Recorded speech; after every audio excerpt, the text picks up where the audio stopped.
Isang magandang araw sa inyo guys, i-flex ko lang ang mga kaganapan kahapon nung dumating si BP Sara dito sa bansang Kuwait at kung paano tayo nakapag-picture sa kanya.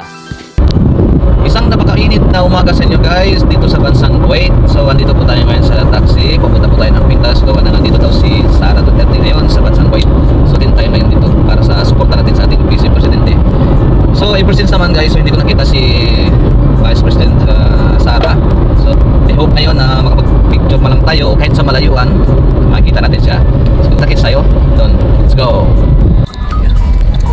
So andito na po tayo guys sa may Sapphire Hotel dito sa may Pintas. So ayan, may nakita na tayong mga ibang mga kabayan natin. Ayan. Okay. Tara, let's pasukin na natin. Okay, papakita natin yung ating ID. So andito na po tayo sa loob ng hotel guys. So fast forward na lang po natin dyan.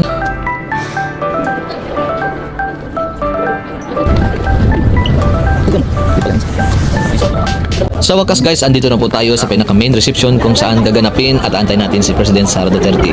So napakaraming excited na makita si Vice Presidente. So ayan, no ID, no entry. Pumipila po tayo dyan para ipakita yung ID natin at saka yung ticket natin na makapasok na tayo. Ayun guys, nahuli ko din yung mga kasama ko. Ayun. Sa ni Oliver. Ayan. Ayan.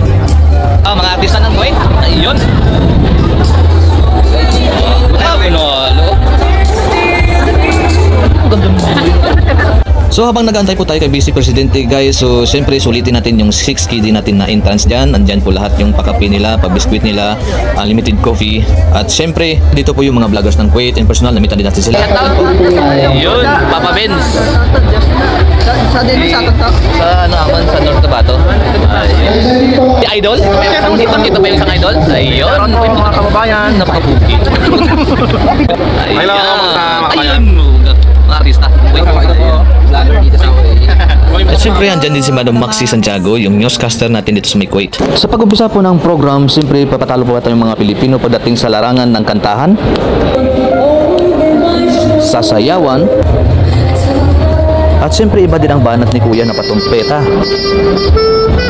At sa makabagong musika ngayon, gaya ng rap na mapapasabay ka na lang at mapapaindak ka sa upuan mo.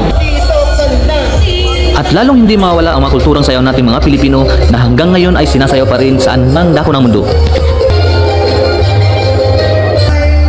Kung may Ilyas man sa Pilipinas, mayroon tayong Ilyas dito sa Kuwait.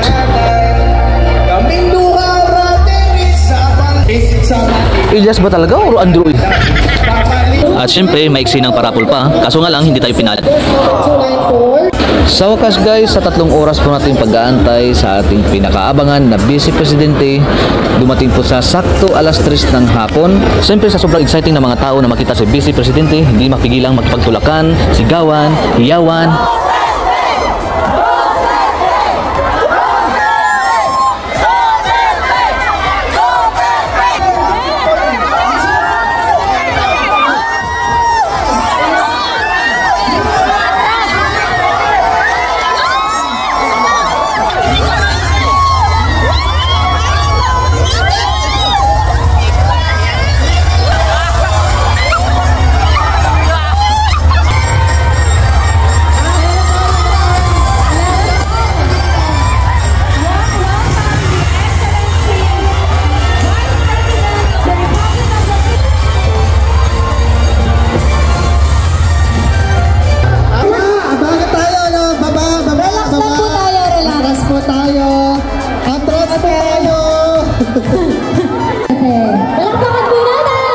Sa puntong ito guys, makikita mo talaga at bakas sa mukha ni BP Sara kung gaano siya kasaya at excited nang makita niya ang mga solid supporters niya dito sa bansang Kuwait.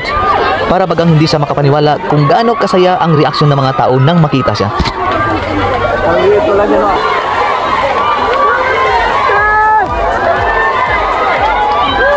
Maraming salamat.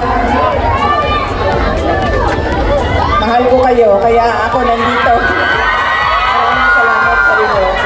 Maraming salamat. Unahin ko po muna ang aking mga pagpapasalamat. Mga kababayan, Assalamualaikum warahmatullahi wabarakatuh.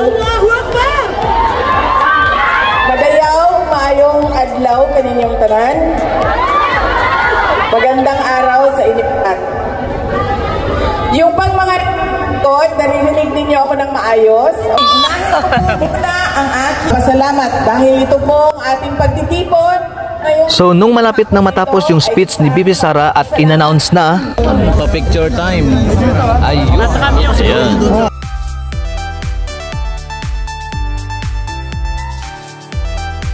So bago kami umuwi guys, nagpa-picture muna kami sa harapan ng hotel at para bang may napansin lang ako sa picture.